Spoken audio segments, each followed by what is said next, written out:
नमस्कार मंडळी, पुन्हा एकदा आपले स्वागत आहे. आजच्या व्हिडिओमध्ये मी तुमच्याबरोबर शेअर करणार आहे की जर तुम्ही सेकंड टाइम प्रेग्नेंट असाल तर तुम्ही तुमच्या एल्डर किडला कसं प्रिपेअर करणार आहात मेंटली की त्यांच्या लाईफमध्ये, त्यांच्या घरामध्ये क्यूट लिटिल बेबी येणार आहे.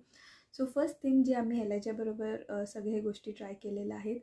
जेव्हा आम्ही प्रेग्नेंट आहे हे कळालं तेव्हापासून मी आणि स्टार्लिन जे आहे, मी एलाजाबरोबर बोलतो की आपल्या लाईफमध्ये, आपल्या घरामध्ये क्यूट लिटिल बेबी येणार आहे. आणि फर्स्ट डे ऑफ चेकअपपासून ते आतापर्यंत आम्ही एलाजाला प्रत्येक चेकअपला घेऊन जातो, त्याला इन्व्हॉल्व ठेवतो जेणेकरून तो कनेक्टेड राहील. अनदर थिंग, बिफोर स्लीपिंग जेव्हा आम्ही रेग्युलरली प्रेयर करतो तेव्हा आम्ही एलाजाला जे आहे माझ्या टमीवर हात ठेवून प्रेयर करायला सांगतो की बेबीच्या गुड हेल्थसाठी, बेबी चांगलं या वर्ल्डमध्ये यावं असं प्रेयर करण्यासाठी सांगतो आणि तो करतोही. This makes them connected and whatever shopping we do for baby आम्ही मेक शुअर करतो की तोही इन्वॉल्ड असेल त्यासाठी.